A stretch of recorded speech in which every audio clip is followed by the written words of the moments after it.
today. My two colleagues to the left are Councillor Farron and Councillor Eaves. We will be the three that will be making the decision.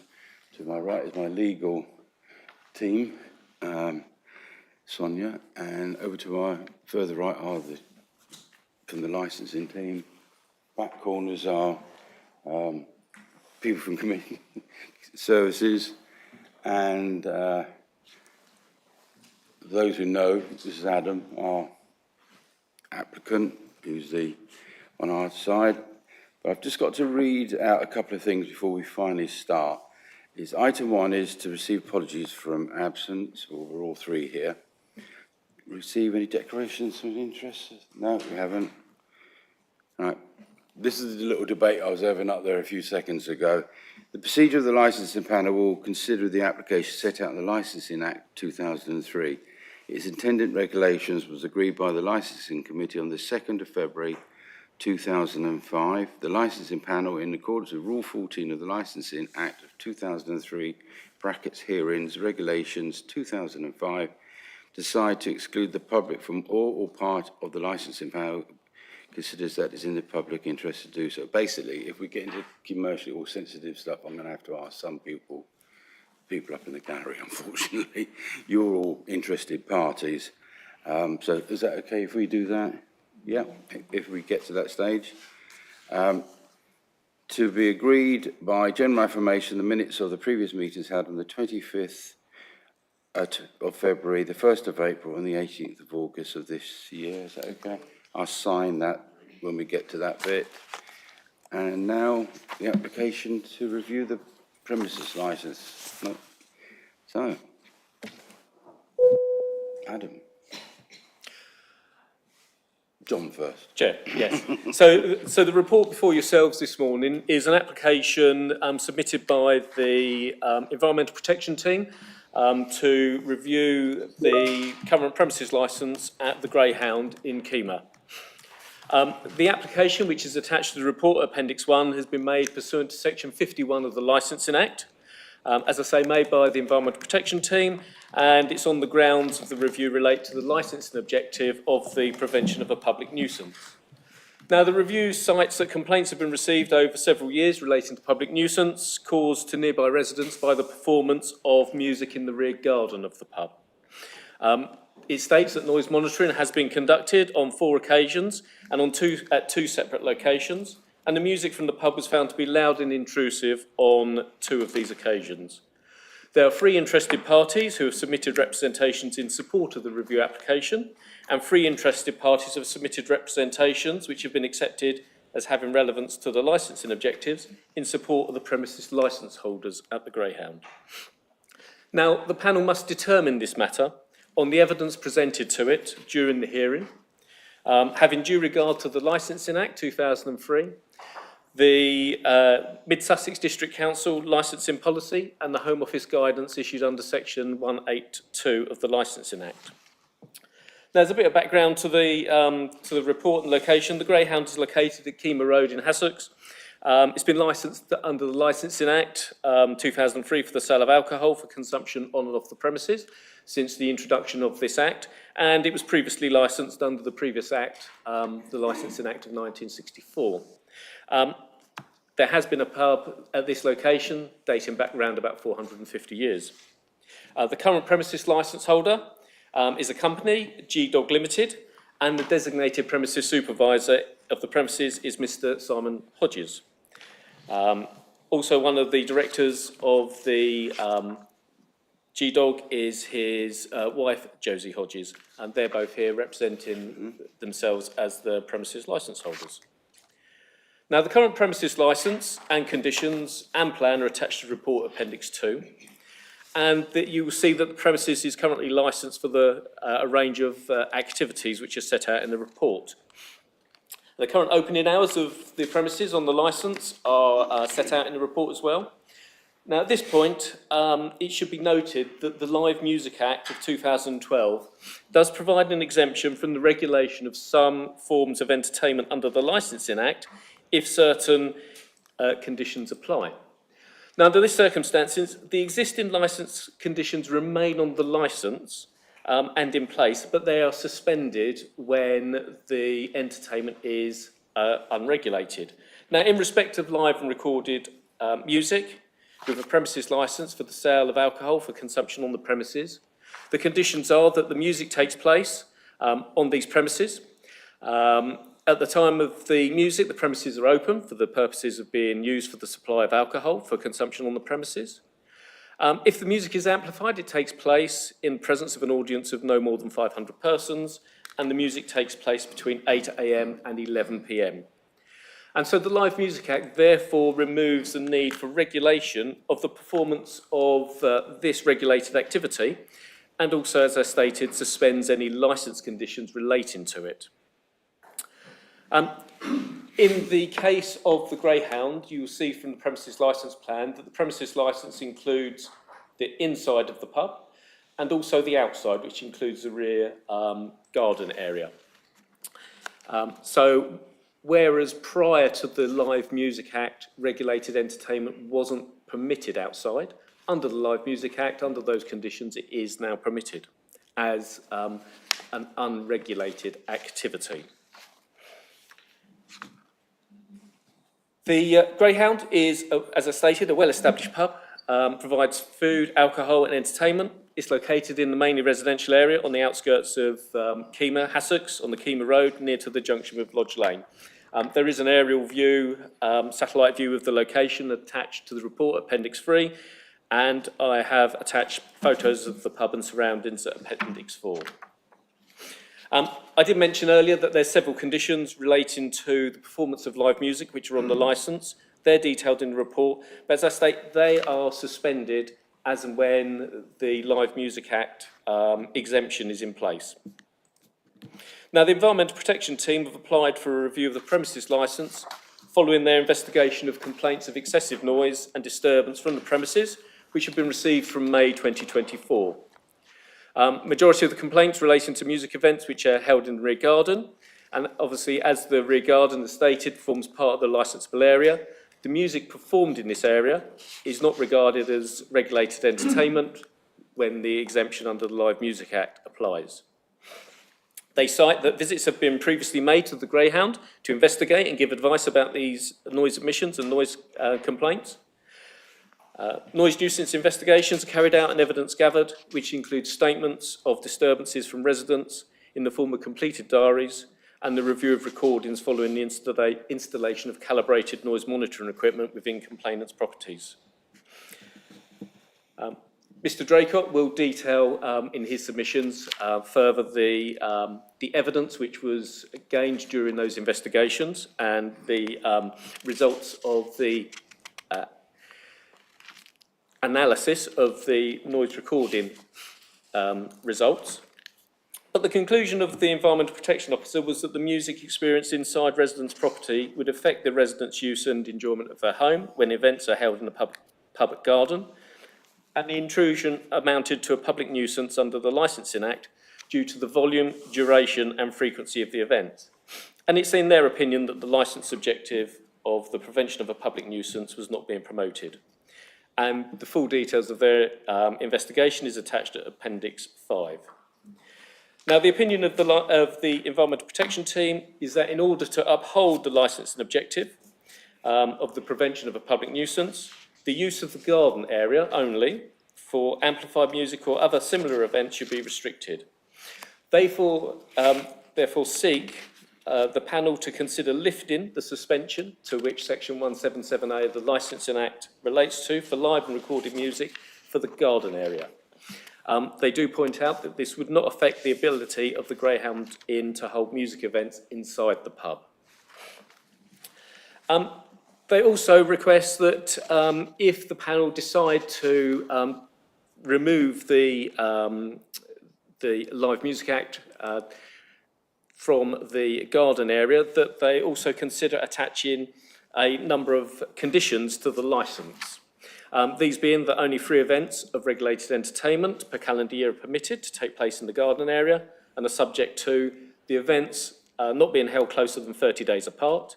The events finish by 22:45 hours and the garden is emptied of patrons by 2300 hours.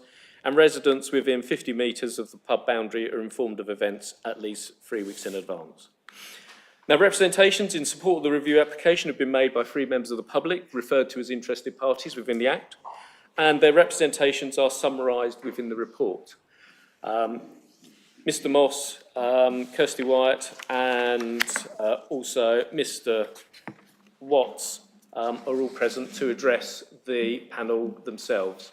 So I would just summarise the representation, as they will have the opportunity to expand on it further to the panel. Mr Moss states that over the last couple of years, on occasions, there's been loud amplified music coming from the Greyhound, which has disturbed the peaceful residential neighbourhood and meant that they couldn't enjoy their garden as before. State the licensee has been very unsympathetic, and therefore they support the application for a variation to restrict these events. Representation from Kirsty White is quite detailed. She states that she's been disturbed by noise from the pub's rear garden on several occasions since the premises licence holders changed. She states that she has lived adjacent to the pub for the last 6 years, and over the past 2 years there's been numerous occasions where they've found, because of noise, nuisance, it difficult to conduct their everyday living inside their home. Noise from the pub has caused her distress, and she details that she has attempted to resolve this with the DPS, but this was unsuccessful. Therefore, she contacted the Environmental Protection team and has been submitting noise diaries and has had sound recording equipment installed to verify the levels of noise.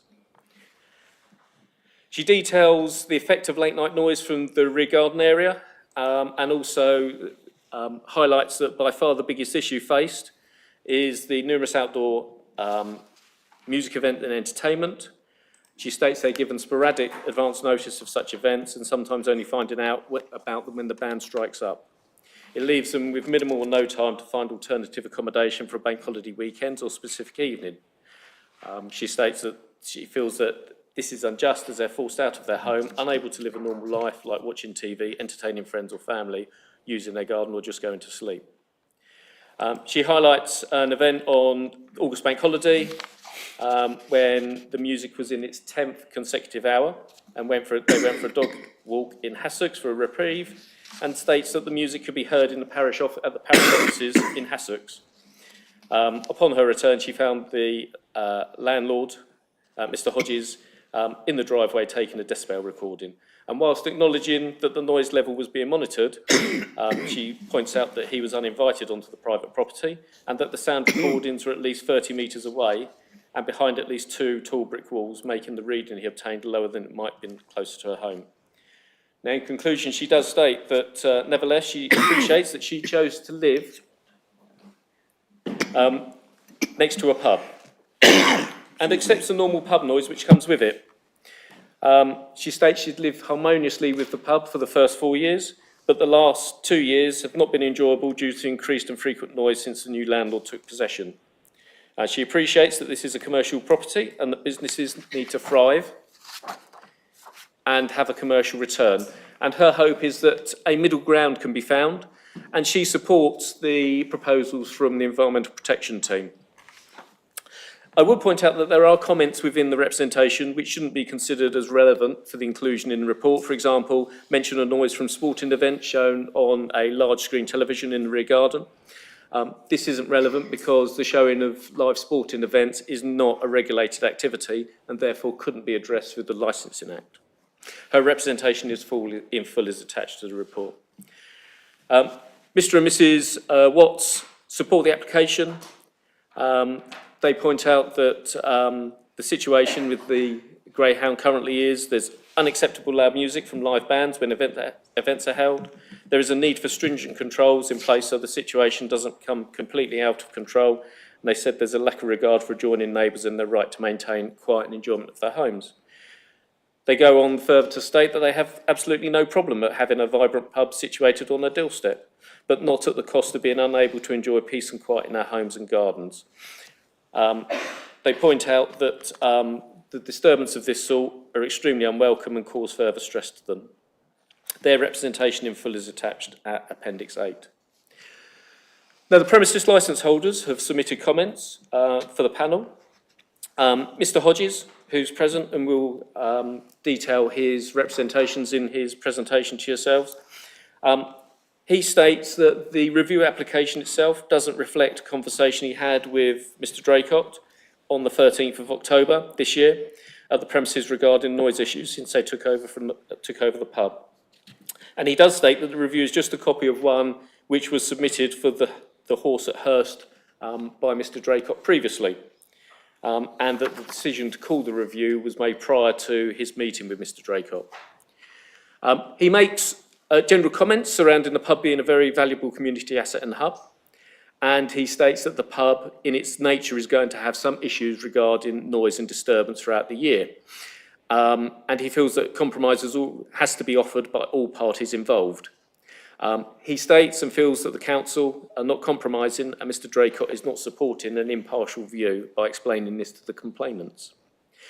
Mr Hodges, in his introduction, urges the committee to consider the whole picture surrounding the Greyhound, its continued financial viability and its value to the community, in addition to the 4 licensing objectives. Obviously, at this point, I will point out to the committee that you can only concentrate on the licensing objectives and bear them in mind when making your consideration. Although some of the details expressed would be quite valid, unfortunately they can't be considered as relevant in this hearing. He states that he considers the review as one-sided, unsubstantiated attack on the pub, and he makes him and his staff out to be uncaring and unapproachable. He states that he's written to every neighbour when taking over the pub, encouraging them to speak to him if they had any concerns or comments, and none of the complainants have spoken to him. He states he's put 50 letters through the doors of all neighbours who live in close proximity to the premises for every function they've held outside, and he states that he would welcome noise monitoring at each of these premises. He deals with music and outdoor events at the premises within his submission, stating the music is a large part of the pub's community and plays a large part in its success, as in fact a mainstay of the business model, which is why they've gone so far as to complete remedial works for the internal events. And he sets out the extensive remedial works which they've incorporated in respect of events which are held inside the pub. He states the Greyhound pub and its music scene means a lot to the local community and customers, and that the measures with regard to music performed inside have been well received, and the community want the pub to be here for many measures to come. And he does state that Mr Draycott is aware of these measures in respect of music inside the premises.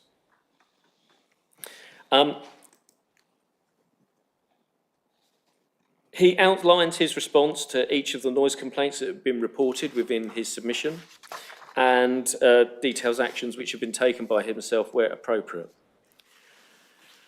He also deals, as you would have seen, with the review application and comments on the detail within it, which I'm sure he'll make comment within his submission to yourselves. But in conclusion, he details his concerns and states that he doesn't regard his activities as a public nuisance, and the constant referral to regular events is simply incorrect. We are considerate and approachable and have already reduced the complaints down to just 1 or 2 people. If this review was found in Mr Draycott's in favour, then the concern he has is as follows, that they only have a few events each year outside. The review states May, July and August, which is 3, which is what Mr Draycott is pushing for. He then states it stands to reason that the same amount of complaints will be forthcoming from these events next year and the year after, and questions as to what the removal of the, or questions what the outcome of the review would actually achieve. He states clearly once these complaints continue to come forward from the same people, then Mr Draycott will push for another licence review to impose further restrictions, the fear being that the restrictions will be with respect of music inside. He states his belief would be the next steps, as I said, would be to prevent inside music events, which would mean the pub would not be financially viable, and he outlines the impact that this eventuality would have and the effect on the local music scene. He goes on to state that many of the complaints are unfounded, not verified, and not actually correct. which leads him to believe that Mr. Draycott has only taken the complainant's word from it and has not researched any information himself. If he had done so, he would have been aware that some of the initial complainants are now satisfied with the resolutions we have in place and therefore should not be included in the report. And he questions why the review is being called when there should be a full assessment of all the residents living in close proximity to the pub. His comments are attached in full at Appendix 9. His wife, Josie Hodges, has also submitted a detailed response to the application to review the premises licence, as being one of the directors of the company holding the premises licence. Within her submission, she initially outlines parts of the review application she believes should not be considered by the panel, as they don't relate to the music outside the premises and not incidents subject to the review, namely the performance of the music in the outside area, which is the subject of this review. She then details the measures which they have taken in response to noise complaints that have been received so far. She details that they've purchased a noise monitor and staff take noise measurements and photos of the noise monitor every hour or so. They've shown and offered the readings to Mr. Draycott. She states that she's formally requested advice on decibel noise levels that should be allowed at music events. And she states that at the meeting with Mr. Draycott in October, he verbally informed her that there was no decibel limits on noise, and she was informed of this. She states that other measures they've put in place, which is making sure customers didn't congregate outside the car park leaving. They've put in mitigation measures, which they detail. They've sent out letters the week they took over the pub, asking all neighbours to come and speak to them, to enable them to address any concerns they may have.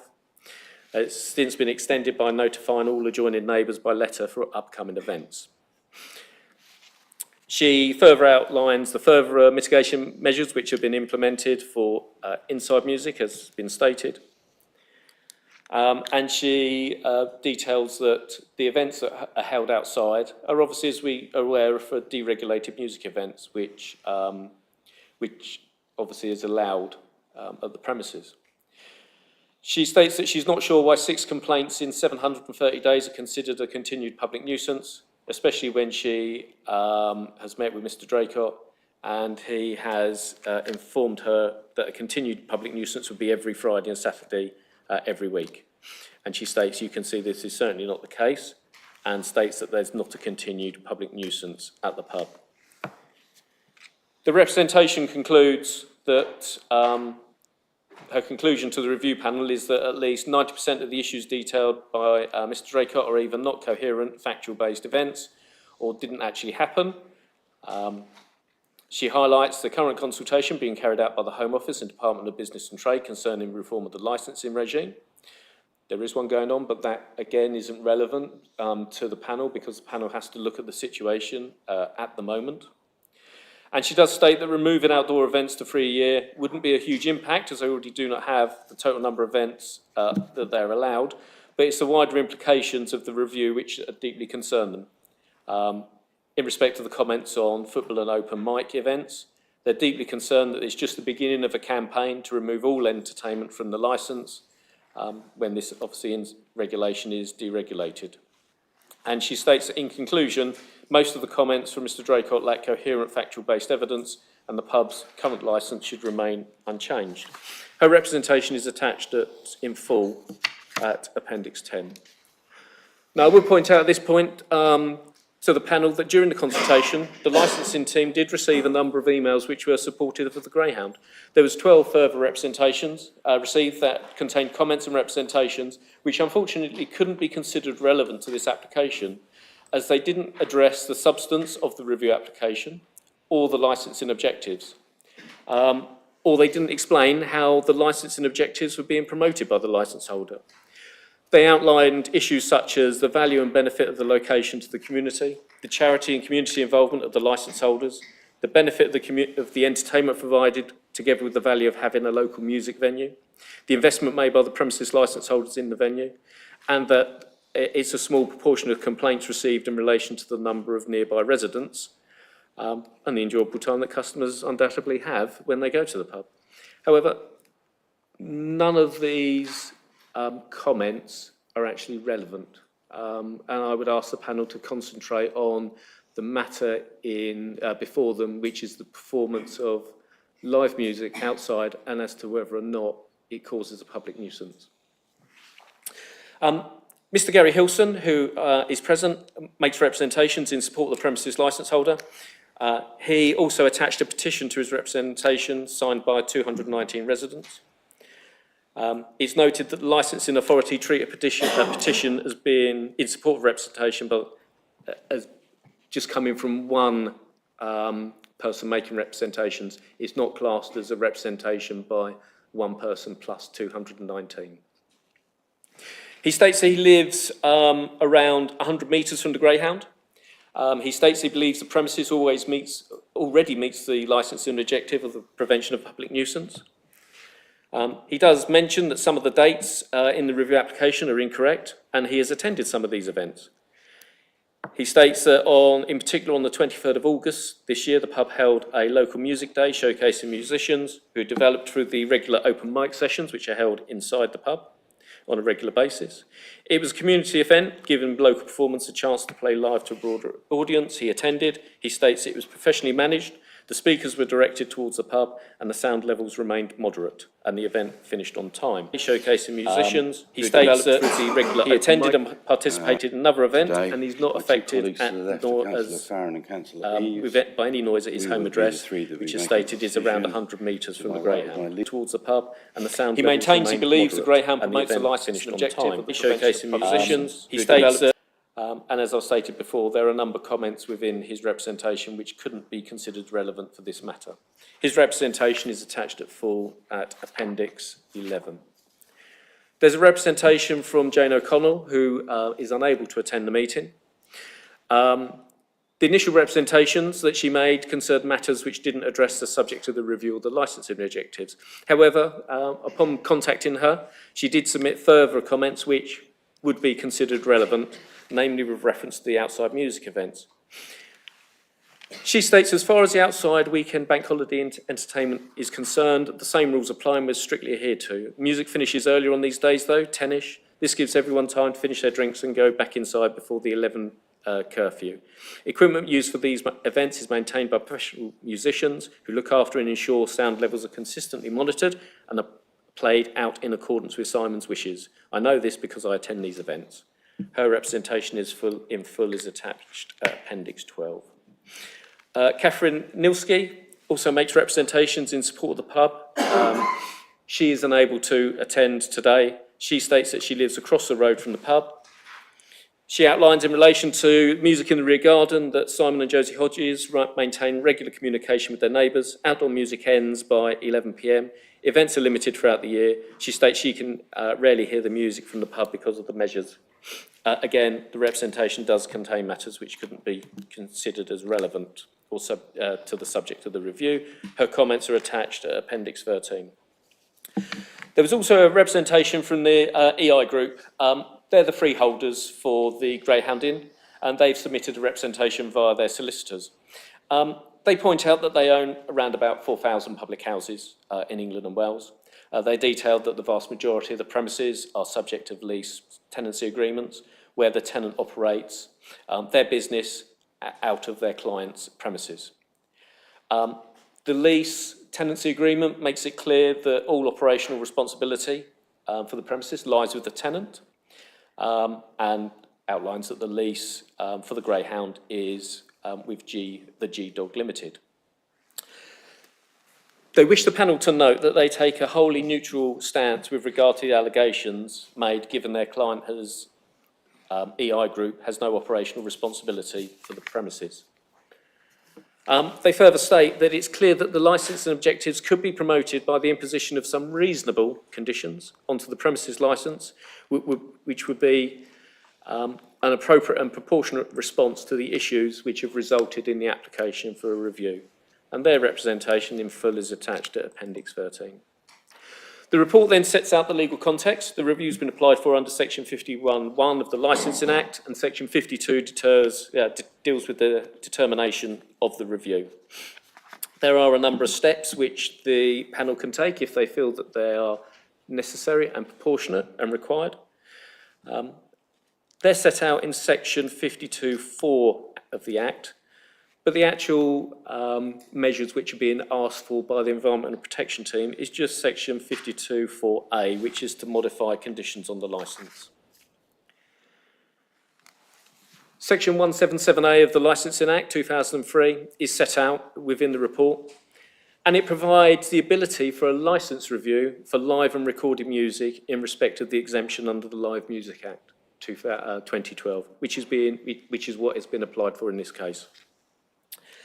It does state at Section 177A(4) that on review of the premises licence, a licensing authority may, without prejudice to any other steps available to it under the Act, add a condition relating to music as if the music were regulated entertainment. Now, the licensing objectives, the Licensing Act requires the representations to address the 4 licensing objectives, which are the prevention of crime and disorder, the promotion of public safety, the prevention of public nuisance, and the prevention of harm to children and young persons. And I've also set out in the report extracts of the guidance issued under Section 182 of the Licensing Act, which are relevant to this report. The guidance deals with public nuisance in Section 2 of the guidance, and in particular at Section 2.21, where it states that the Licensing Act enables licensing authorities and responsible authorities through representations to consider what constitutes public nuisance and what is appropriate to prevent it in terms of conditions placed to specific premises licences. It's therefore important that in considering the promotion of the licensing objectives, licensing authorities and responsible authorities focus on the effect of the licensable activities at a specific premises on persons living and working, including those carrying on the business, in the area around the premises, which may be disproportionate and unreasonable. And it goes on to state that these issues can concern noise nuisance. At 2.24, it deals with conditions within the guidance, and it states that, as with all conditions, those relating to noise nuisance may not be appropriate in certain circumstances where provisions of other legislation adequately protect those living in the area. But as stated earlier in the guidance, the approach of licensing authorities and responsible authorities should be one of prevention. And when their powers are engaged, licensing authorities should be aware of the fact that other legislation may not adequately cover concerns raised in relevant representations and additional conditions may be appropriate. 11.9 of the guidance deals with reviews and goes on to state that responsible authorities and other persons may make representations in respect of an application to review a premises licence. But as stated earlier in the report, they must be relevant, i.e. relate to one or more of the licensing objectives. It goes on to state that at a hearing, representations can stand in their own right, or that people making representations can amplify their representation. Give more detail for the panel. But additional representations which don't amount to an amplification of the original representation may not be made at the hearing, i.e. Someone making representations can't give a representation on behalf of someone who hasn't made a representation during the consultation period. 11.10 sets out that where responsible authorities have concerns about problems identified at premises, it's good practice for them to give licence holders early warning of their concerns and the need for improvement. And where possible, give advice to the licence holder of the steps needed to address those concerns. A failure by the holder of a licence to respond to such warnings is expected to lead to a decision to apply for a review. The Act provides a range of powers for the licensing authority which it may exercise in determining the review, where it considers them to be appropriate for the promotion of the licensing objectives. And in particular, 11.17, the licensing authority may decide that the review doesn't require it to take any further steps appropriate to promoting the licensing objectives. And in addition, there's nothing to prevent a licensing authority issuing an informal warning to the licence holder and or to recommend improvement within a particular time. And it is expected that licensing authorities will regard such informal warnings as an important mechanism for ensuring that the licensing objectives are effectively promoted and that warnings should be issued in writing to the licence holder. But 11.18, the guidance then does go on to state that, however, where responsible authorities, such as the police or environmental health officers, have already issued warnings requiring improvement, either orally or in writing, and it's failed as part of their own stepped approach to address concerns, licensing authorities should not merely repeat that approach and should take this into account when considering what further action is appropriate.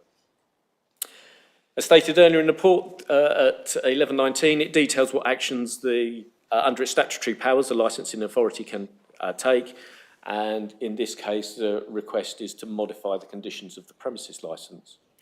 And in deciding which of these powers to invoke, it's expected that the licensing authority should, as far as possible, seek to establish the cause or causes of the concerns that the representations identify. The remedial action taken should generally be directed at these causes and should always be no more than appropriate and proportionate response to address the causes of concern that instigated the review. The statutory guidance does deal specifically with licence reviews for live and recorded music at 16.55. And it states, on review of a premises licence, section 177A3 of the Licensing Act permits a licensing authority to lift the suspension and give renewed effect to an existing condition relating to music. Similarly, under section 177A4, a licensing authority may add a condition relating to music as if music were regulated entertainment and as if the premises license the music. In both instances, the condition should also include a statement that section 177A doesn't apply. The Mid-Sussex District Council Statement of Licensing Policy, the relevant part, section 14, which relates to live music, dancing and theatre, is set out in the report. And it does point out that section 14.5, that review proceedings as a result of live music complaints can have conditions imposed upon them as if they were so licensed. And just going through the background papers for the panel, as I said, Appendix 1 is the application for a review. Appendix 2 is the current premises licence, which you will find the copy of the current plan of the premises, which shows the main building there and the garden area above it. We have a satellite site plan giving some context on the red dot to the location of the pub in relation to other properties. Appendix 4, there are site photos taken by myself to give the panel the view of the pub, the location of the views along Keema Road from the front of the pub, and views of the rear courtyard garden where the music is performed. Appendix 5 is Mr. Draycott's supporting information. 6, 7, 8 are the supporting representations supporting the review. 9 and 10 are the submissions made by the premises licence holder. 11, 12 and 13 are the representations in support of the premises licence holder. And Appendix 14 are the comments on behalf of the freeholder. That's the report before the panel this morning. Thank you, John. Thank you, John. Very comprehensive as always. I'd now like to invite the premises licence holders, Simon Hodges and Jersey Hodges, to any questions towards John. If you'd like to press the right-hand button of the two, you should get, that's it, you're live. This is your chance at question, John. Yep, no, that's fine. Okay, John, can you please outline for me and for everyone present what our current licence allows us to do with regards to live music? And I know you've said a hell of a lot already, and I appreciate that, but I just want to know specific points of what it allows us to do, timings and things like that.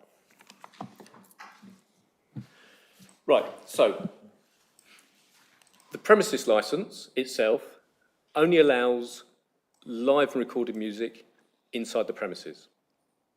That is the conditions which are placed on the licence. There are a number of conditions which are attached which relate to that music. However, because of the Live Music Act, that deregulates, i.e. makes it unlicensable, when certain conditions apply. And they are, as I stated, when the pub is open for the sale of alcohol for consumption on the premises, there's less than 500 people, and it takes place between 8 a.m. and 11 p.m. When those conditions are in place, then the music, performance of music, isn't part of the licence. If the music was to take place before 8 a.m, after 11 p.m, then it would be licensable. If the music took place with an audience of more than 500 people, then it would be licensable.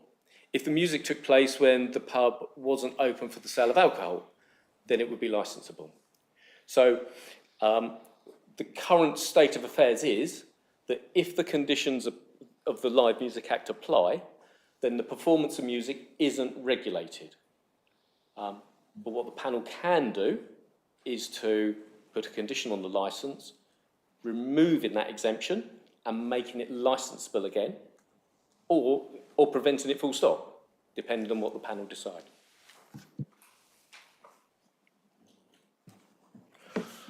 So, as it stands at the moment, how many events are we allowed under our current licence per year? As explained, at the moment, if the performance of music falls within the exemption under the Live Music Act, then there's no limit. However, what I would point out as a caveat is the Live Music Act doesn't give people carte blanche to cause a public nuisance. They still have to ensure that a public nuisance isn't caused by their music events, because if they do have unregulated music events which cause a public nuisance, then the premises licence can be called for a review, and that exemption can be removed by the panel, and then the premises is subject to the conditions which are currently on the licence, but they're held in abeyance. Okay, just one more question, John. An event, what constitutes an event, as in length of time? Right, so an event, in essence, the word event is open-ended. I prefer to use days because then it's more specific. For example, under the regulations or the legislation relating to temporary event notices, an event can be from 1 to 7 days under temporary event notices. Now, if someone wanted to circumvent something, they could say for 2026, we're having an event which lasts for 365 days, celebrating whatever. So there is no time limit on an event. However, I would recommend that if events are looking at being restricted, that the number of days are looked at, because days are specific, event isn't specific. Thank you.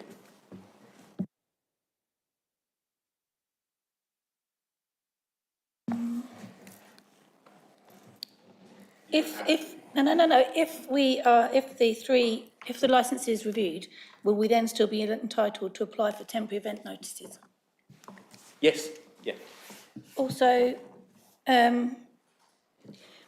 if we already only have 3 and you decide to have 3, can we not be allowed to ask for more, because we have more than the 3 charity events going on?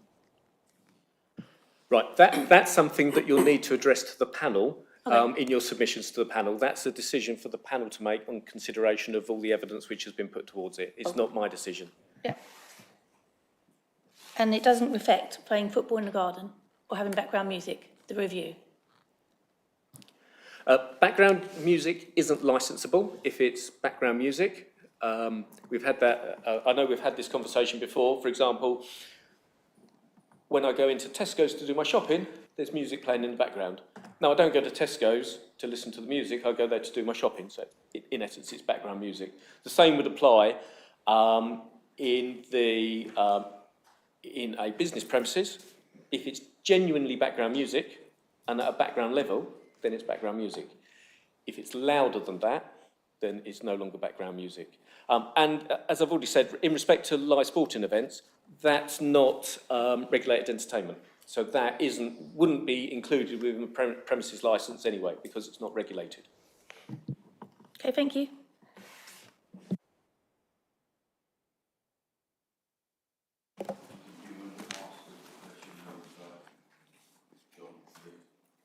Oh, no, I have no questions for John. No, thank you.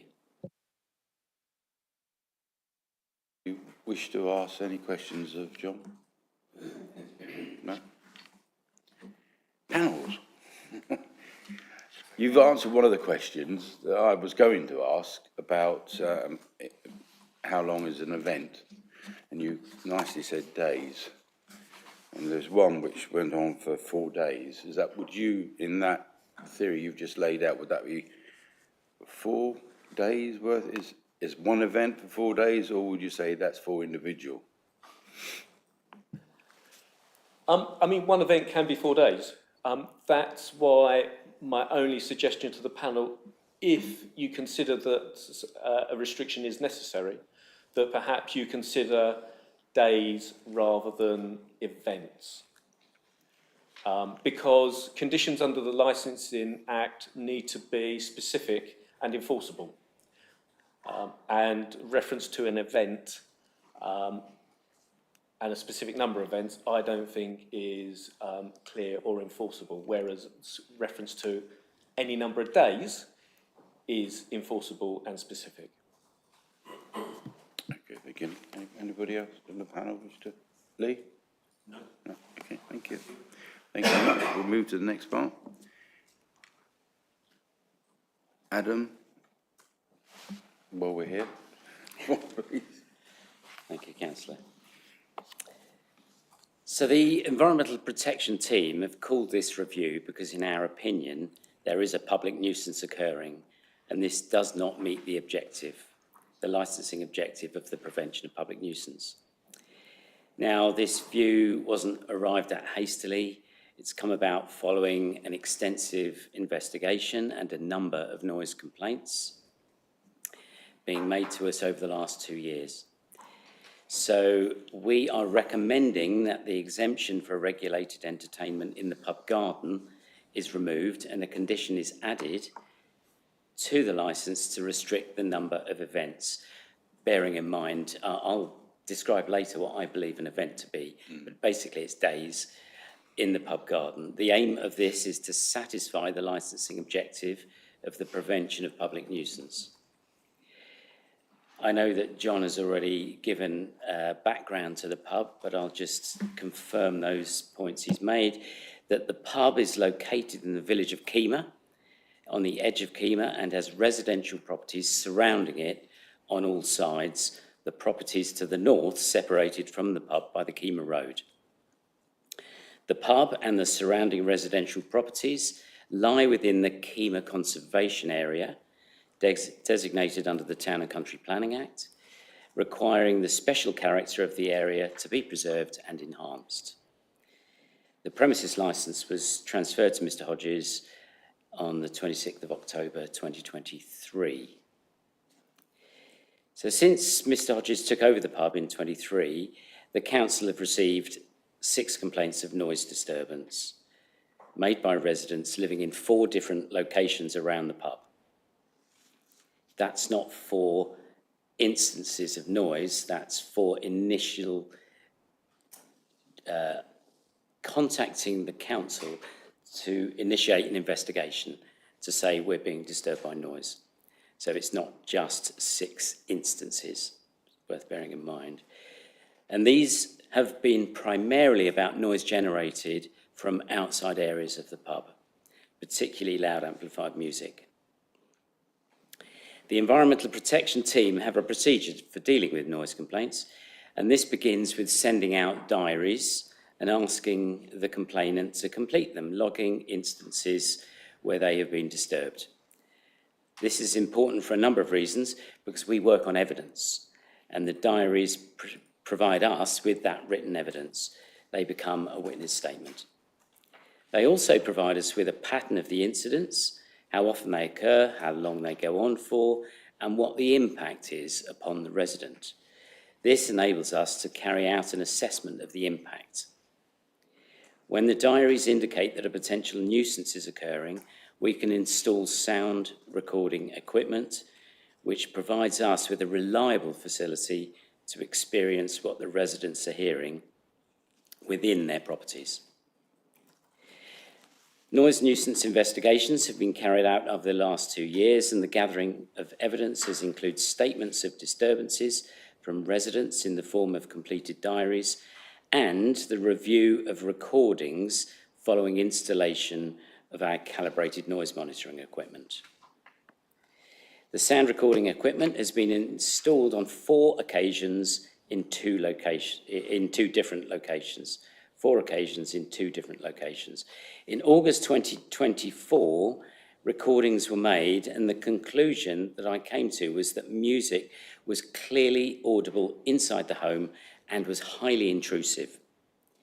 In September 2024, residents became aware of another planned music event, and the equipment was again installed.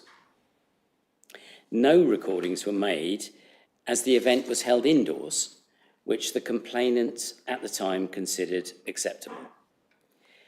In December 2024, the equipment was installed in one of the nearby residents' properties, and there were recordings of music which was taking place inside the pub. The conclusion from those recordings was that the music from this event was audible inside the resident's property and was annoying. Again, installed equipment in August 2025, and the assessment of those recordings concluded that the music was the dominant noise in the neighbour's home. It would affect the residents' use and enjoyment of their home when events are held in the pub garden, and the intrusion amounted to a public nuisance under the Licensing Act due to the volume, the duration, and the frequency of events. The Environmental Protection Team have notified and discussed with Mr. Hodges the complaints about noise from events in writing and in face-to-face meetings. I've visited to discuss the complaints and the noise issues on 4 occasions, and I've written 3 letters and have emailed numerous times. One of the discussions with Mr. and Mrs. Hodges was around the time of the application for a temporary event notice in July 2024, which was for a mini festival to be held at the pub over the August bank holiday weekend. This mini festival was 4 consecutive days of live and recorded music in the outside areas up to 11 o'clock in the evening. As a responsible authority and a consultee for temporary event notices, the Environmental Protection Team raised concerns about this series of events, not least due to the noise complaint investigation that was current at the time. The Environmental Protection Team stated that the likely impact of a whole weekend of noise from the pub's outside areas would, in our opinion, lead to risk of public nuisance being caused unless the events are carefully controlled and measures are taken to minimise any noise emission across the pub's boundary, which would have gone into neighbouring residential properties and gardens. However, it was acknowledged in the response that on account of the Live Music Act, there is no requirement to apply for regulated entertainment within the bounds of the premises, as identified by the red line of the premises licence. prior to 11 o'clock at night and where there are limited numbers of people, less than 500. And Mr. Bryant has clearly outlined those criteria previously. It was also stated that if there was inadequate control of the event and noise was experienced by local residents to an unreasonable degree, then there would be consideration for calling a licence review, which could remove the exemption for regulated entertainment under the Live Music Act and could impose conditions on the use of the premises to prevent public nuisance. As noted previously, complaints were received about noise disturbance from those very events over that bank holiday weekend. On account of the nuisance being caused, this authority is duty-bound to take action. The options most appropriate to deal with the issue are the service of a noise abatement notice or to call a review of the licence on the grounds that the licensing objective of the prevention of public nuisance was not being promoted. The abatement notice, which would have been served under the Environmental Protection Act 1990, would have been drafted stating that the garden area could not be used for events with live or amplified music. I considered that, on balance, calling a review would give the opportunity to the pub operators to present their case, and I could put forward my own suggestion of what would constitute a reasonable balance between allowing the pub to have some events in the outside area, whilst at the same time limiting the impact on residents and giving them prior warning to enable them to plan ahead if they wished to avoid the disturbance.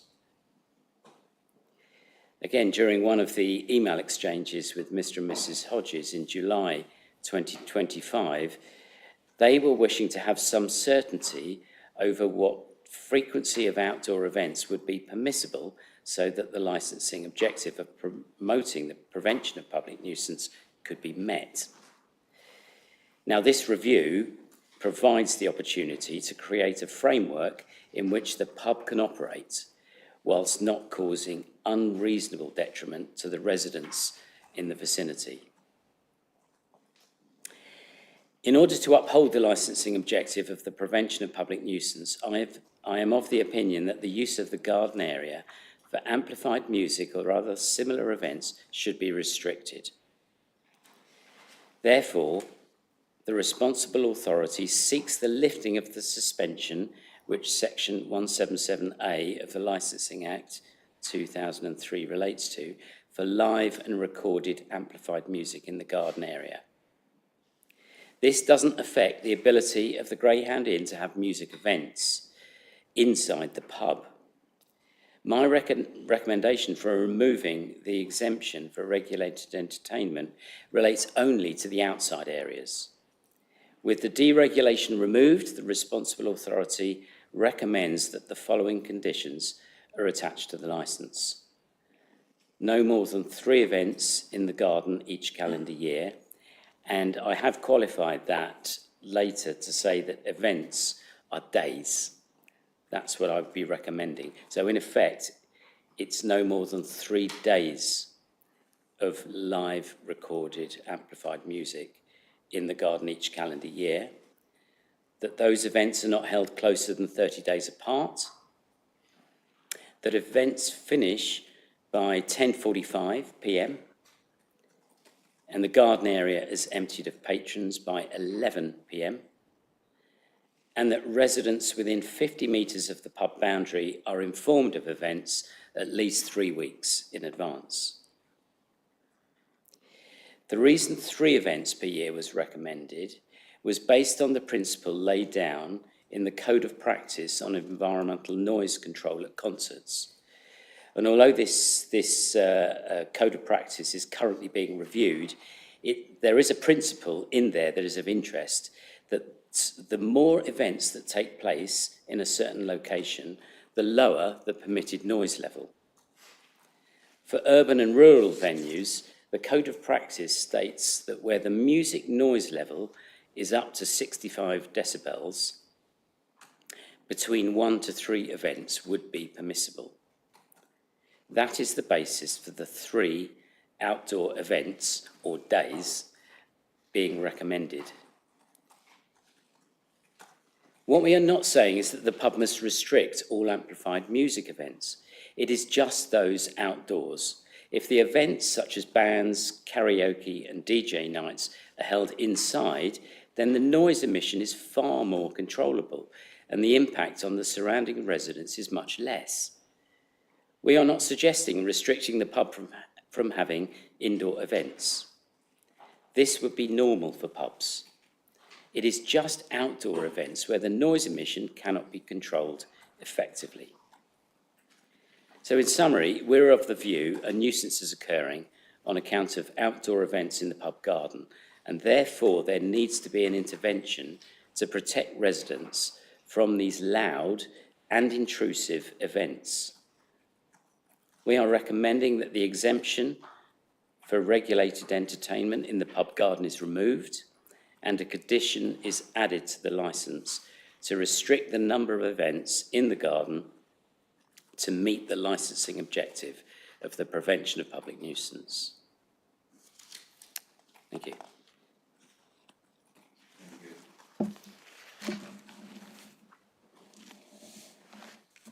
You can question Mr. Draycott now. No, if you press the button, the light stays on.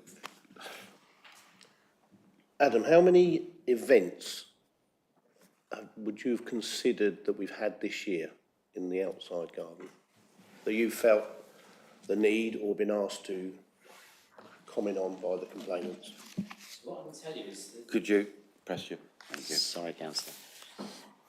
What I can tell you is the number of disturbances that have been created as a result of music in the outside events. And which time period are you asking for, Mr. Hodges?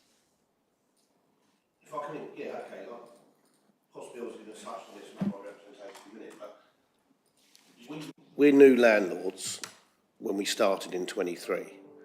The first knowledge of disturbance, let's say, was brought to our attention, I think it was in July 24, is that correct, Adam?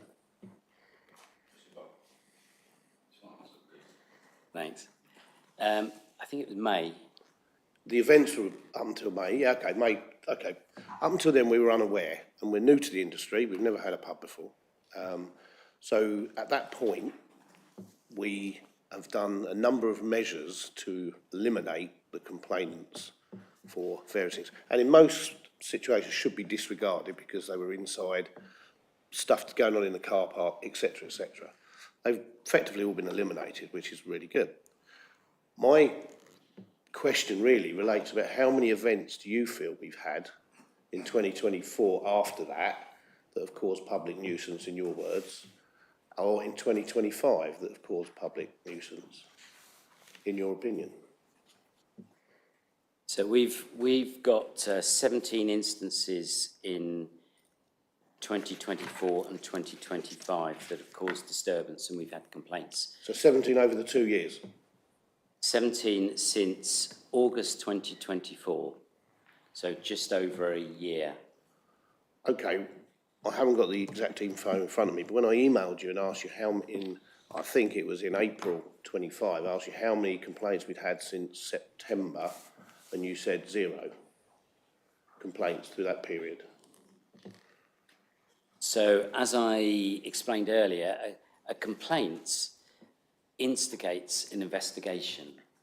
And so a complaint comes in, and then we send the diaries out, and those diaries are the instrument by which people can record the incidents.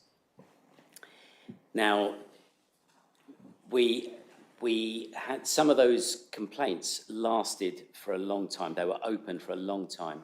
So we may not have had new complaints, but we were still getting complaints within that investigation via our diaries, our witness statements, if you like. So you say 17 complaints, let's say within the year or within a 12-month period, but how many events was that in relation to?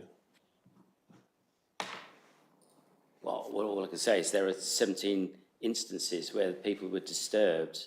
But are they separate instances or are they the events? Or how many of those 17 complaints are for the same event? Or how many events do they cover? Yeah, thank you, yeah, for clarifying. It would have been 17 days, 17 separate days, All in relation to live amplified music, all related to disturbances, that's right, yeah. from live amplified music. From, most of them. Some were from inside because the back door was left open. Because it's my understanding we're here at this, in front of the review panel, to discuss the live outside, in the rear garden, live amplified music. So a lot of those 17 complaints aren't actually valid for this review and should be disregarded. Is that right?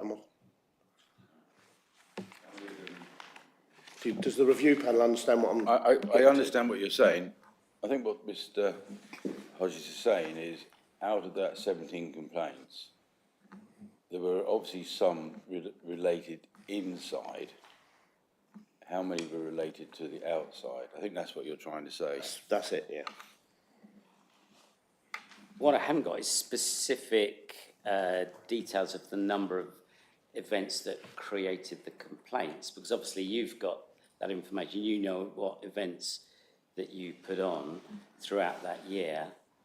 I know that we had the event over the August bank holiday weekend, the mini festival, created. That was in 2024, 2024, correct? That's correct.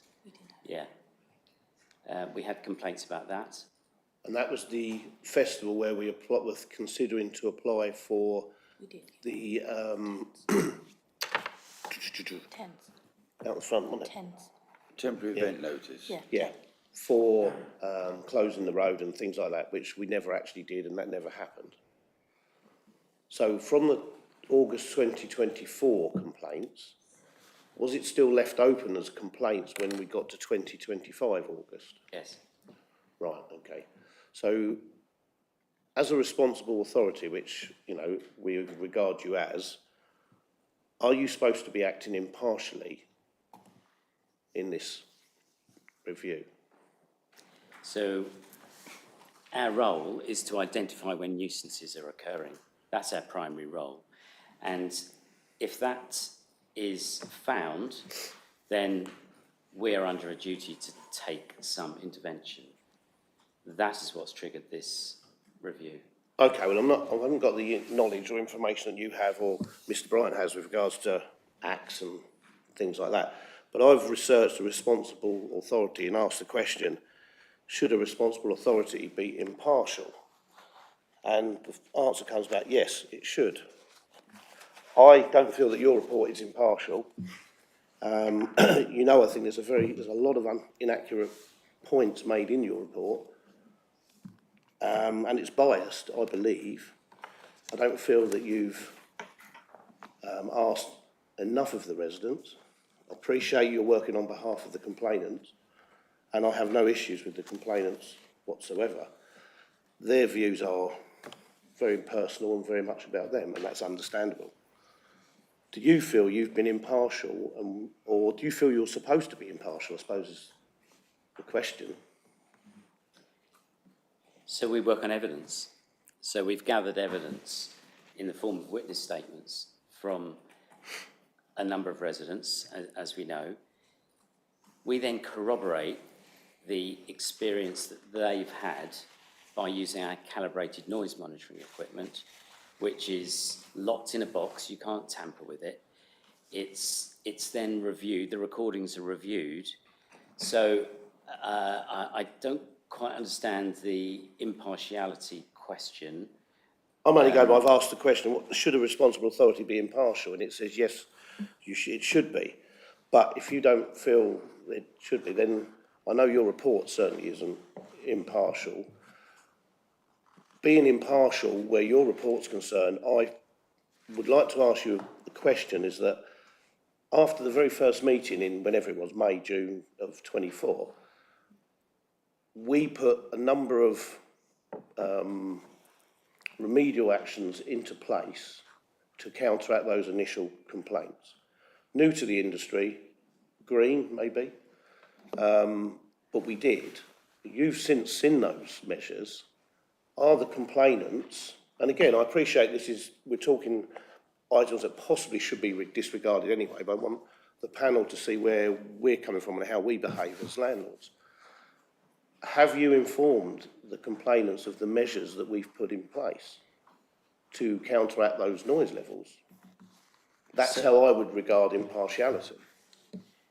So the measures that you've taken, is this the boarding up of the windows? And the curtaining and the doors curtains, and everything else, doors yeah. and windows. The time restrictions, and obviously they know about them now, naturally, but as an impartial authority, were they already aware that that's, or do they think we've just walked away and ignored? Because when I've read some of the letters, I feel that they believe we've walked away and ignored. And yes, there are a couple of personal differences between myself and one particular complainant, and we can possibly try and deal with that at a later date. But do they think we've just walked away and ignored it?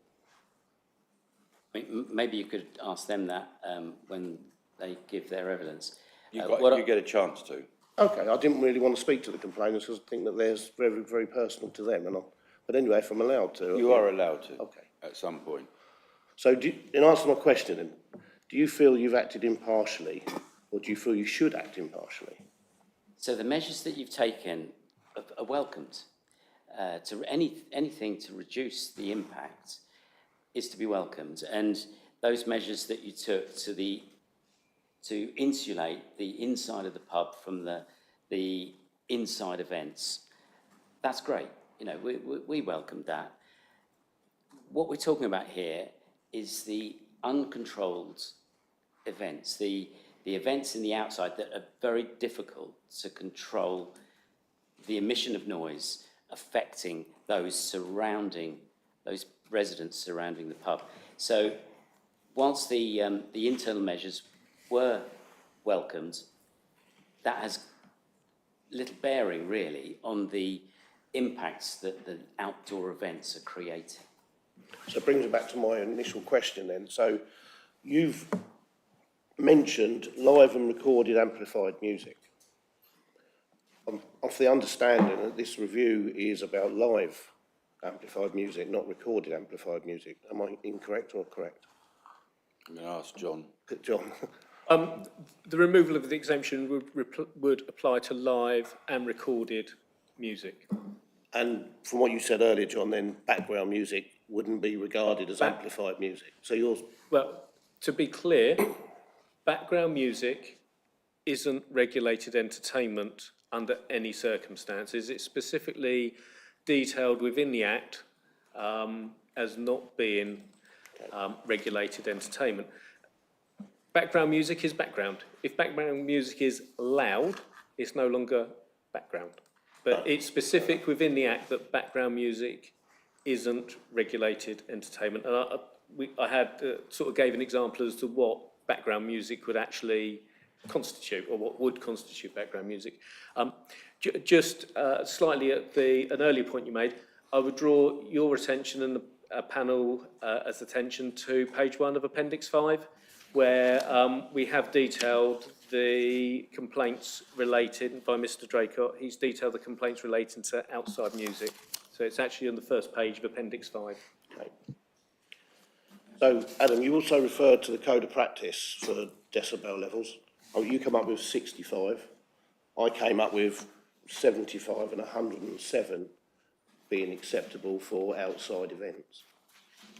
I don't know what that means particularly, but I can't find, I don't think in anywhere on the notes of the recordings, they certainly don't go over 75, and I'm pretty sure none of them go over 65 of the notes that I've read.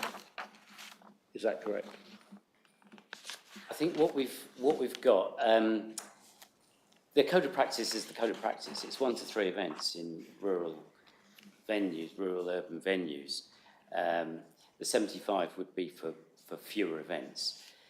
But what we've got is a situation where it's very loud and intrusive, and it's impacting the residents within their homes. Now, we recorded up to 68 decibels within the property. Now, the 65 decibel level in the Code of Practice is to be considered at the outside of a property. So you're way in excess of that. You must be at least 75 outside the property to is there get any- 65 to 68 inside the property. Is there any way of knowing whether windows are open and things like that? Because from inside the pub, when we have this music going on, which is disturbing it's disturbing the complainants, you can still hold a normal conversation quite happily in the pub, and it's 5 metres away from the front. So the garden itself is not a big garden. It's almost like it's not much bigger than a courtyard, to be truthful. And I feel that the way we operate very responsibly, and to the point where we've been on a learning curve from day one, as I previously mentioned, and even though the August 25 was different to the August 24, we curtailed a lot of what happened in 24 under advice and under the notes. And the night band finished at 10:15. So uncontrollable is a word I'm not really comfortable with, but we trying to operate professionally and responsibly. But I don't feel that you're helping us with an impartial view. I've even asked you if we could have a meeting with the complainants, with you present. You said, no, that can't happen. So that's difficult. Okay, that's not in writing. That was a verbal comment at the last meeting that you and I had with Josie. Okay, I take on board everything you said. I just feel that you could have acted a little bit better on our behalf and possibly represented the complainants better by being impartial. And I don't think you have been impartial, if I'm honest. Sorry. I think you can safely say you're a difference of opinion. Probably, yes. Okay. I haven't got any more questions for Adam. Yeah. Could I offer a question? I'm going to just ask John to direct any questions to the team leader. No, Chair, I've no questions. Okay, thank you. Yes. Interested parties. Sorry, I have a submission, but there's just one thing that came up. There was talk of, I think, 17 complaints. And I count 16 on one of the diaries, so I don't know if that is what that's based on. I went through that. Most of those are inside. I've marked it up. The things in yellow are inside. The things in blue are subjective. The green one is subjective, but was outside. The purple things are TV. What's left in white are people talking in the garden, people making a noise going home in the car park, that sort of thing. So there's very little here. There's one that I count that's an outdoor event, which is what I understand we're here to talk about. So 16 complaints, and we're talking about outside events, just there isn't 16 complaints about outside events as far as I can count. Mr. Draycott. We've got our list of incidents that have been recorded. Yeah. There are a variety of reasons for the complaints. Yeah, I'm not saying they're not incidents. I'm saying that many people wrote letters in support of inside events that were rejected as irrelevant, but now we're bringing up inside events when we're talking about outside events on the other side of the fence. So just, it doesn't seem equitable. I mean, I appreciate they're all complaints, but as we're talking about outside events, there's only one that I see on this particular diary, the most extensive one. There was an outdoor event. Everything else is as I just outlined. I'm going to ask Mr. Bryant to. Perhaps I could just reiterate for Mr Hilson's benefit and the panel and other interested parties. As I said during the report, this matter does concentrate on noise nuisance from music performed in the outside area. And I did point out during the submission of the report that matters which are not related to the matter under review should be disregarded by the panel. So hopefully that will satisfy Mr Hilson that the panel is totally aware that those matters should be disregarded. I appreciate that, and I've heard that and read that several times, but I just, in the paperwork, there's lots of stuff that falls in that, and on the pro side, there was a lot of stuff that was thrown in the bin because of that, which is fair enough, I understand the rules, but I understand you've made the point. You happy? Other interested parties, do you wish to speak to, ask question, Mr. Draycott? Thank you. No, okay. Panel? The only question I would like to ask, and I think this is the burning question we all asking, is you mentioned days, and we've had the clarification from Mr. Bryant, is days, is that, and you did consider a temporary event notice, but you didn't go through with it. Would that have helped having a temporary event notice to give us the protection that we potentially all want? Or should I direct that one to Mr. Bryant? There was a temporary event notice and the event did go ahead. That's the event in 2024. Yeah, we didn't apply for the temporary event notice in the end, though, did we? We did, I got. There was an application. We needed to have it. 4 days. We didn't do the 4 days, because we didn't do it in garden, or the park. You did one inside, didn't you? It comes out that you did one of the events inside. Yes, we didn't do them all outside. Okay. No other questions from the, no, thank you. Interested parties support the review.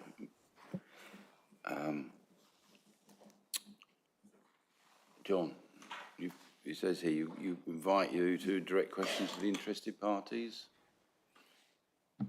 Chair, so it's now the opportunity of the interested parties who've come along in support of the review application to make any further representation or further amplification of the representation they've made. We have Mr. Moss, Ms. Wyatt, and also Mr. Lewis here. I don't know whether you want to ask them in turn if they've got anything further they wish to say. Are you happy to say, oh, yes, thank you. Could you just say who you are, please? Mr. Moss. Okay, thank you. I have a garden adjacent to the garden of the pub. We get a lot of noise when they have these events, and so much so that it is in the house itself, and we can't watch the television because it's so loud. And I appreciate that that may be because of the, that's irrelevant. However, it's odd that they have a garden which is not much, well, probably slightly smaller than this room, and why they have to have such loud music for people in the garden, which people who are perhaps not interested in that music, who live all around the place. It just seems rather strange. That's probably irrelevant, but... No, that's a relevant question to ask. I suppose that's for us to make that decision, isn't it, really? Thinking about it. No, nobody else, no? The rest of you are quite happy to... This is your chance. Yep, I'd like to speak if I may. Please. Thank you. Thank you for letting me speak today at this meeting, and thank you to Mr. Draycott and Mr. Bryant for bringing this forward, because the last 2 years have been really quite difficult living next to the pub. And I think it's only fair and just that we hold this review. It's been a long time coming. My representation is fully explained in my letter dated the 9th of November. And thank you for reading that in advance of this. And I am the closest neighbour. I believe that the licence holder is not adhering to the 2003 Licensing Act and is not preventing public nuisance. I live really close to the pub garden. I'm less than 2 metres. There have been numerous occasions where the noise has made us miserable, unable to conduct our everyday living in our home. It's caused me stress and anxiety. I moved to Kemah post-cancer for a really quiet life. I admit I live next to a pub. In Brighton, I used to live next to a pub, so I'm fully aware of what's entailed. I also appreciate the Greyhound pub is a commercial enterprise and it's there to make money. I'm not that naive that everybody has to do that. But I feel that the pub is conducting its business at the detriment of its neighbours, and I am that neighbour. I've tried to sort this out directly with Mr. Hodges, and really, quite honestly, it's been futile. I found him to be passively aggressive, belittling. I found him quoting his rights as a licence holder, and as a neighbour, I have no recourse. I just have to, if that's what he's allowed to do, I have to take that. So, not being able to get anywhere, I have no alternative but to go to Miss Sussex Council. I've kept factual records. I've kept noise diary for 18 months. I've had sound equipment in my home, which I have found intrusive, let alone the noise that's been put upon my home. In essence, I think there are two issues that do not support the licensing objective. One is the music events, and the other is the late night noise. The music events, blimey, they are loud, and I mean loud. I can't watch TV. The two noises from outside and me being able to watch my TV in my home, impossible, they clash. I can't listen to music. I can't use my garden. And I can't entertain. The bank holiday weekends are my birthday. I can't have a birthday party. It's too loud. And just forget about going to sleep when these music events are on. Impossible. Notice is given, but not always given. And sometimes it's just when I come home from the supermarket and it's happening. Some of these events last 3 to 4 days. 3 to 4 days of consecutive music invading my house is untenable. It has made me cry. It has made me ill. Yes, I agree with Mr. Hodges that some of the events do cut short at 10, 15, 10:30, but quite a few of the events are post 11 o'clock. I'm lying in bed and I'm making a note on my phone when the music stops. That is factual. It always happens in spring and summer. Yes, sometimes we do need the windows open to have some air in our house. Everybody sitting around these tables today will have their windows and doors open in their home in the summer. It is hot. Why are we not allowed to do that?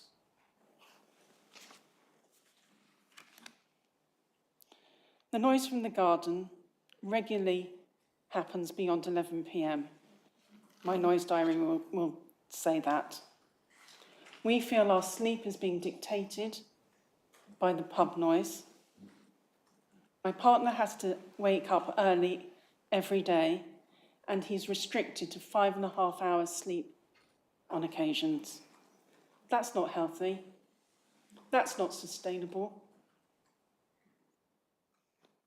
We then go on to the point of loud music, background music, and the discussion we've already had about that. I'm sorry, it's not background music. I go to Tesco's, I hear the music there. The music that's played in the pub garden is not background music. I love music, and I can tell the difference. I play musical instruments. I do get the point that people get slightly rowdy when drinking. Fair enough, no issue there. But the pub have instigated a curfew at the front of the pub, where at 10 o'clock things become quiet. The houses at the front of the pub are more than 2 metres away, and they are afforded that 10 o'clock curfew. Why can we not have it at the back of the pub? Because they don't even stick to 11 o'clock.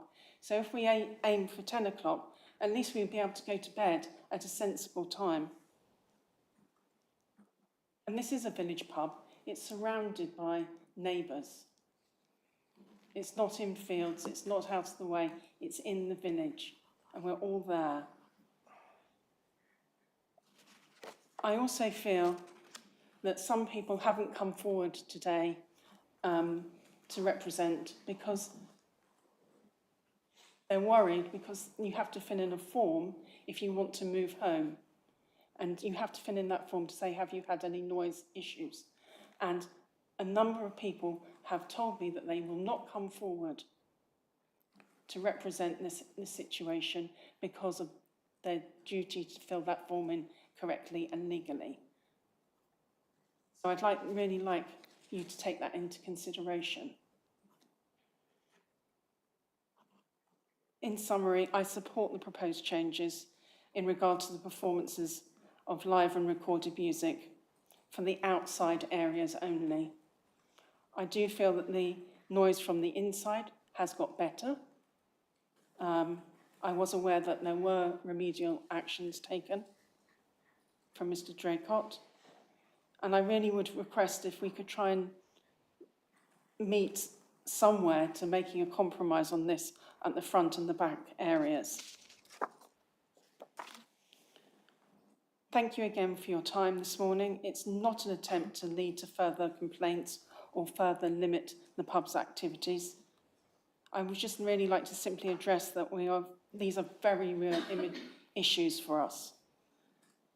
And we're experiencing these from the outdoor space of the pub, and we are the nearest neighbour. Thank you. Do you wish to say anything? Yeah. Good morning. We live in Baldwins, which is about 50 foot from the Growhand Pub's garden. So you can imagine when the bands are in full flow, it gets pretty noisy, both inside our house and in our garden. During the 15 years we've lived in Baldwins, we've had no real issues with the pub other than the normal sounds of a pub garden, which would be expected and was fully anticipated when we chose to live there. We fully appreciate that Simon and Josie are doing their best to make a success of the pub, although we find it hard to believe that it is not possible to make a go of it without playing loud and intrusive music, causing considerable stress to the adjoining neighbours and the music being in their garden. Our main fear is that unless there are proper boundaries established, the current playing of the loud music will escalate and cause an even greater noise nuisance.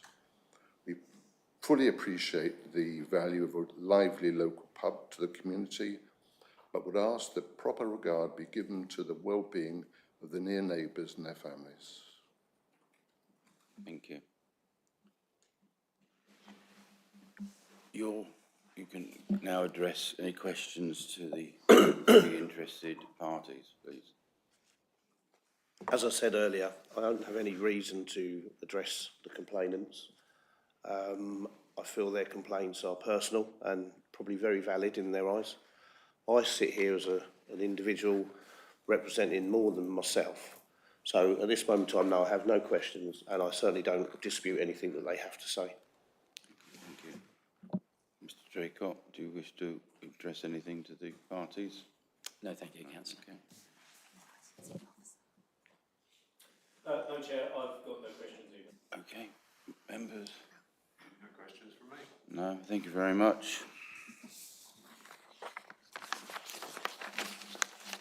We're getting there on this. I now invite licensing officer to question the licence, premises licence. Holders are you? This is the opportunity now for Mr. and Mrs. Hodges to address yourselves, Chair. Okay, please. Shall I go first? Yeah. A lot of the points that I've got written down here, have been raised and dealt with already, so I won't elaborate on those at all. You've obviously will see or will have seen my response to Mr Draycott's report. I don't feel the need to go over all that again. There's plenty of information there should you want to take most of that on board, certainly the relevant parts. I'm going to fiddle a bit. I apologise for that because some of the stuff that I wanted to say has been done, as I say. Just take your time, don't worry. Yeah. Okay.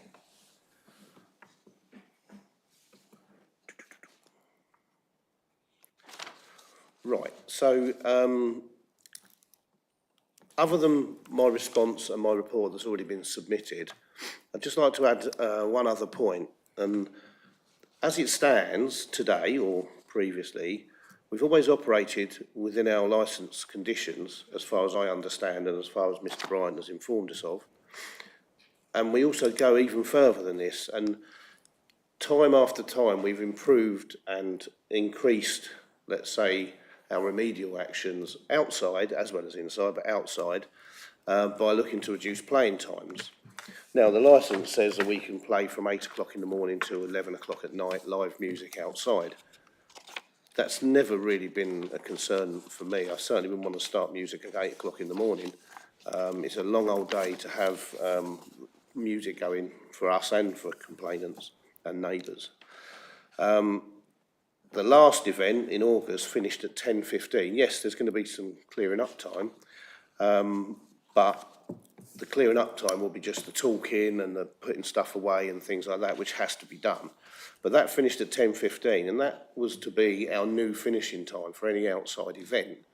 Mainly, the reason why it would go on to Mr Draycott's suggested time of 10:45 would be the band would normally have a half an hour break. But we saw fit to change that and say, you know, if you want to play at our venue, you've got to go all the way through because it reduces the finishing time, allowing neighbours to get more sleep or whatever. So it seems a little bit unfair that we're here today because we're almost being punished for doing what we're allowed to do.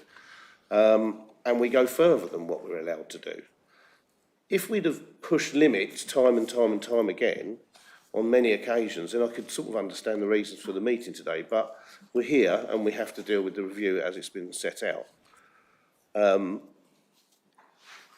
Moving on to, we've confirmed the dates, things like that, so what I'd like to confirm is, and it worries me, the bigger picture worries me. Children's Easter parties, these are all outside things. The cancer charity days that we've done this year, we've raised a lot of money for. I think in one of the letters, someone said under the guise of charity. Well, we've raised, I got a letter yesterday, or a certificate yesterday, saying we've raised 2,200 quid for a children's cancer charity. That's not a disguise of an event, that's a reality. But we all know what's happening to pubs across the country, and there's over 8 pubs a week still closing down. This is not good for communities. And most of what I'm going to finish on here, you will probably disregard, and I appreciate that, but I'd like to be able to just voice that opinion. Because they ended up being boarded up and often a haven for unsociable behaviour on a daily basis, drugs, etc. There was a drug issue at the Greyhound before we took over. That's been eradicated. We also know, and Mr Watson and I basically know the premium, the development and the value in land into flats and houses. The land has a massive value. Pubs are being converted, and I've witnessed pubs being knocked down. It's not a pretty sight, to be fair. In our other business, we're architectural practice, so we've been involved in the drawing, let's say, for reconstruction of pubs and knocking down and rebuilding. It's not pretty to see 400- or 500-year properties just laying as a bit of rubble. Stonegate, who own the pub, you may have read, you may not have read, but they're looking to sell a number of their pubs as they need to raise £1.7 billion to service their own £3.43 billion debt. This was reported recently, and I can't verify the accuracy on those numbers, but it's going to be around that sort of figure. That's an astronomical lot of money. They've already offered the pub to me to purchase it outright, so their intentions are clear. And what they want from the pub or the land is a value. We can't give them a value because if we have a restriction on income revenue, the pub becomes financially unviable. So it's a very clear scenario that the inevitable development proposals will be coming forward should we choose to leave the pub. Now, that, again, is subjective, it's just one of them things, but it's very likely because it's happened across the country and you can't deny that, you can't sort of look at it and think it hasn't. The recent budget mentions support for local pubs showing live events, but I appreciate you sort of disregard, I think John mentioned it, or it was mentioned by Josie, and that's to be disregarded because that's not really in place as we stand at the moment. My other concern, and when I say I represent more than just myself, I'm representing the Greyhound pub and its future. Landlords come and go, and we will go. Another one, someone else may come in should it be financially viable for them to do so. But I've got cleaners. I've got 2 cleaners who are single mums, both with young school-aged children. I'm sure every penny counts for them. They would lose their income. Students supporting their education. And the most concerning situation for me personally is the individual who lives in the flat above the pub. He will be without home. He's a single father and he had to find a flat that had a spare room and so that his daughter could come and stay with him. That will change for him. So that's very concerning. So I urge you as a review committee to, yes, you've got to review it under the conditions we're talking about, but the decision of the complainants are not the only ones that matter in this situation. There are a lot of other Kemah residents that will also be very much affected. That's as much as I've got to say other than my response to Adam's report in the first instance. Thank you for listening to me and thank you for giving me the time to talk. No problem. Josie, do you wish to say anything? Yes, I don't wish to expand on my response already submitted. I just have a few questions, if that's okay. Of course you can. So I've taken my report as read. I don't know if this is for John or for you. In November, 26th of November, the new licensing policy framework was published. I know it's only guidance now at the moment, because it has not gone through Parliament. But is that definitely not relevant now at all? The panel can only consider what is currently in force By law. at the moment. That's fine, that's cool. So at the moment we do 3 events. As Simon said, we now only have them on 2 days. An event is 2 days. So we do them for charity and we do them on the May bank holiday. We do one in July and we do one on the August bank holiday, which is 6 days. I'm just going back to Mr. Draycott saying days. So, but the other things that we do and we have outside, and they are going to be noisy, is the big lunch. I don't know if you've heard of big lunch. We do breast cancer afternoon teas. We do Remembrance Sunday, which is out the front, and it is very noisy in the back garden. And we also do Morris dancing events. So I just kind of like, look, if it's a days rather than events, could that be considered in more than just 3 days? Because there's a lot more things that we do for the community that just is not just the noise. So I appreciate the noise needs to be addressed, but there are other things. So if you did say it's only 3 days and we couldn't do the big lunch outside and have music for people, it's kind of, so could we have that considered? Because obviously we'll then have to keep applying for temporary notices for everything we do in the back garden. That's all I have to say. Okay, thank you. Adam, do you wish to direct any questions? So for example, the big lunch, what's the music that you have? Would it be classified as background music? Could you? It won't be with it. It'll be out the speakers. I mean, I met a man the first time, who's one of our regulars. She looks after and cleans, and he just came in, and he was about 94 or something, and I've never seen him before in my life, and he had such a lovely afternoon because he met people he doesn't know, because he doesn't go out, he doesn't do anything. We would have music for that event, but he wouldn't be to the point where you couldn't have a conversation in the garden, because this little old man was in his 90s. I was sitting with him for most of the afternoon. Morris dancing is live music, because they have musicians. Remembrance Sunday we had this weekend, well not this weekend, a couple of weekends ago, that was live music. That was in our car park and people in the back garden. It's just not, what I'm saying is it impacts not just the big bank holiday weekends. is what I'm trying to explain. Okay, John? Perhaps I could clarify somewhat with regard to the events that you're talking about. Morris dancing is not a licensable activity. Morris dancing and music is not a licensable activity, okay? So any events of Morris dancing are not regulated under the Licensing Act. Incidental music, the performance of live or recorded music isn't licensable if it's incidental to some other activity. So I would, obviously depends on the circumstances, but potentially for things like Remembrance Day parades, when there is music for a Remembrance Day parade or a Remembrance Day event, that the music is incidental to the actual event. You're not going there for the music, you're going there for the Remembrance Day celebration. So what I would say is, and what I would recommend is, going forward anyway, is that if you're planning to have events of Morris dancing or other events, that perhaps you contact myself and I'll be able to clarify as to whether or not that particular event would be regarded as regulated entertainment or whether it's actually specified as exempt under the Act. Because I totally appreciate that the Licensing Act can be quite confusing, can be quite difficult for lay people to understand, and that's not trying to put down anyone's education or ability to understand. It is a complicated piece of legislation which has been amended on a number of occasions and perhaps not amended by Parliament actually thinking the consequences of their amendments. I'm glad you said that because I was thinking exactly the same thing that you were asking about. So essentially, when they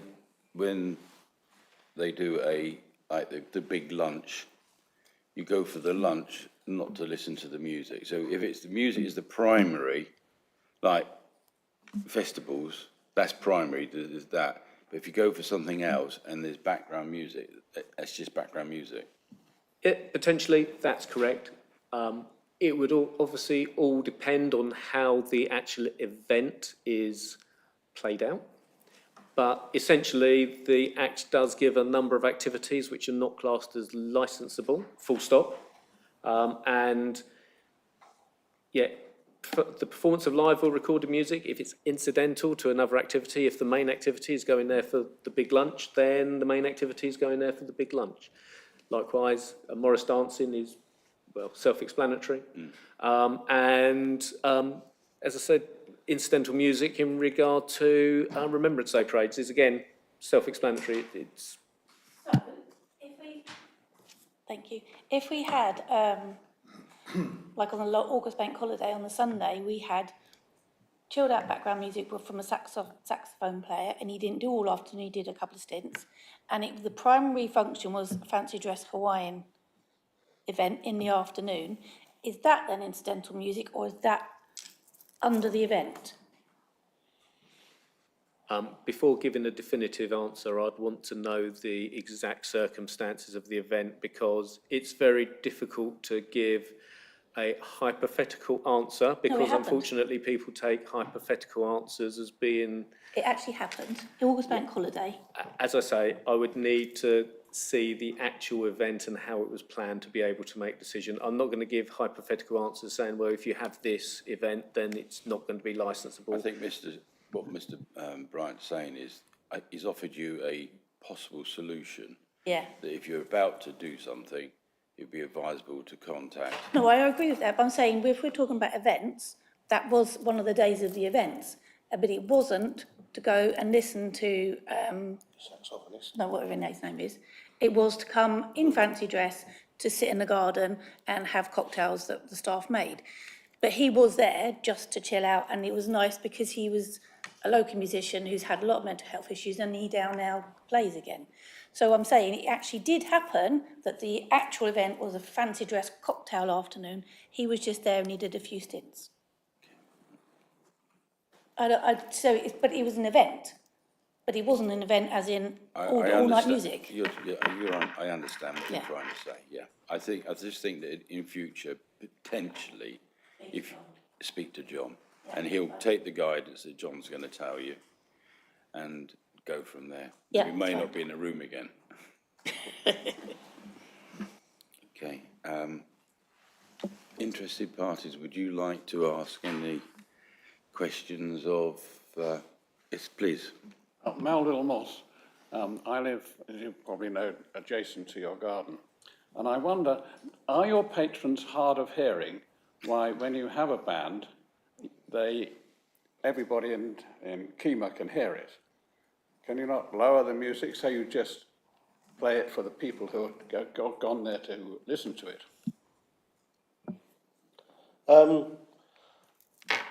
Very difficult one to answer, because no, they're not all hard of hearing. Some probably are, I'm sure. But if you're going to see a live band, people want to hear them play loud. That is what a live band is all about. If you ever go to a concert or anything like that, they don't play quietly.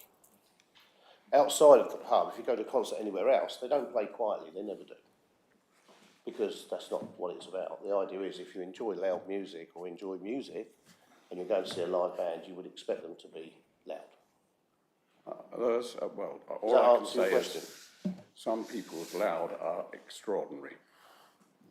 Yeah, I mean, I went to a Genesis concert, you didn't listen to it, you felt it. Yeah, that's a situation that occurs many, many times. It does. And I think, Very small space.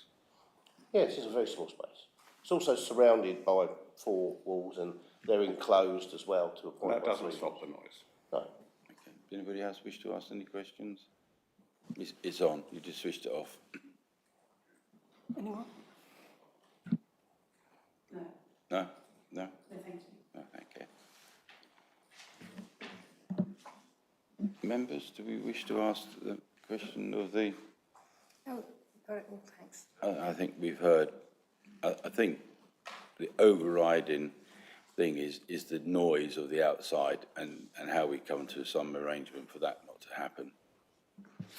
Yeah, and I think one thing we would like clarity on, as has been mentioned numerous, but just to reiterate, is the length and what an event constitutes. In other words, the length of time. Adam said a day. If it's, Adam wants to go for a day, which that's fine if that's what it is, but we need absolute clarity on what length of an event constitutes. So when you make your decision, can I urge you just to give us that real clear, precise, definitive answer, please? Yeah, Chair, I think the only other person who may want to address you is Mr Hilson, in support of the premises licence holder. I'm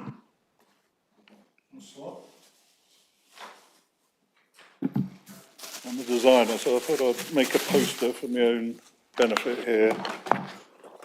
Turns out I'm going to need a bigger poster. Anyway, I'll crack on. My name's Gary Hilson. I live 100 metres from the Greyhound. There's only one house between my house and the Greyhound. And my office window faces the pub. I work from home.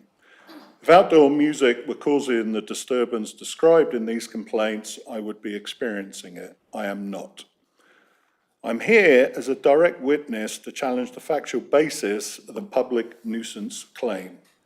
The council's report suggests my written submission focused on community value.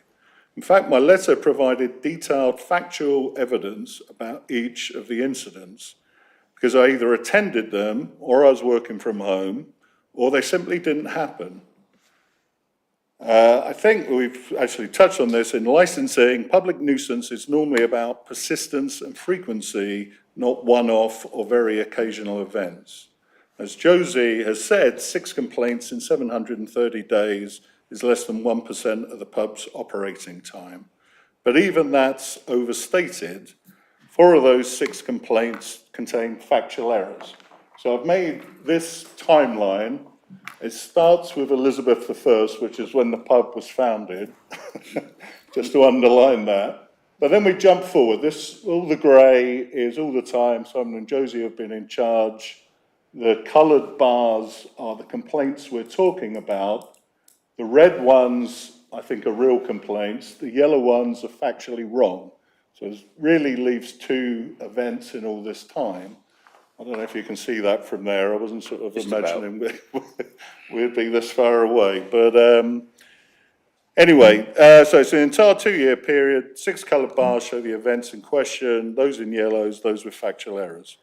So May the 1st, there was no music event. The only event was Morris dancing on May the 4th. So that is just wrong. July the 17th, complaint says outdoor music. I attended the indoor open mic that day, which as always was well managed with doors closed, curtains drawn, an outdoor curfew, and a strict 11 p.m. finish. The sea shanty singing. I was one of the 6 unamplified voices, no PA, no microphones, and I freely admit no great singing ability either. But I believe unamplified music like that is exempt, so that doesn't count as I understand it. August the 26th, there was no music that day. The date is wrong. I believe they mean August the 25th, and that was the jazz music in the thing. I was working from home that day, and it was inaudible from my office. I'm obviously further away than some of the complainants, but nonetheless, it's pretty much open air. Full corrections are in my written submission. The 2 accurate complaints in red on my poster there, July the 5th and August the 23rd. I attended both of those. I have photos of all these things, actually, if anyone wants to see them. These were well-managed community events with speakers angled toward the pub, a professional sound technician, which costs and helps, moderate volume, and they both finished at 11 or before that. So we're looking at 2 events in this whole period. I dealt with the other complaints, which weren't outdoor events anyway. 2 events in 2 years, both responsibly managed. It's very hard to describe that as a public nuisance. Now, we've touched on this, and this isn't quite my understanding on the new government guidance. I believe it's the framework of which you're supposed to base to guide your decisions. I understand it's not law yet. But anyway, on November the 26th, the government published the National Licensing Policy Framework. 2 key points. The first, venues providing live music should be supported because they enrich local identity and bring people together. And they offer socialising beyond just drinking, helping promote healthier lifestyles. And second, it calls for licensing that's permissive by design, supporting responsible operators based on evidence, not imposing blanket restrictions. So 12 letters supporting the Greyhound's value as a community hub were filtered out, as I brought up before, as irrelevant. Under this new framework, community cohesion and cultural value are exactly the things the government now says should inform licensing decisions. So it's a shame they were filtered out. Before the current landlord took over, the Greyhound was dying. He's revitalised it into the real community asset that we always hoped it could be. A place where neighbours connect, local musicians develop, and isolation is combated through creative activity and the odd pint. One of those musicians is a young autistic woman who was non-verbal for many years. She now regularly writes and sings her own amazing songs at open mic. Yet a diary entry in here describes what they heard from her as laughable wailing. I don't believe anyone meant any unkindness. They simply didn't know what they were hearing. But it illustrates the problem. If positive subjective comments are filtered out as irrelevant, those 12 support letters, why are negative subjective comments included?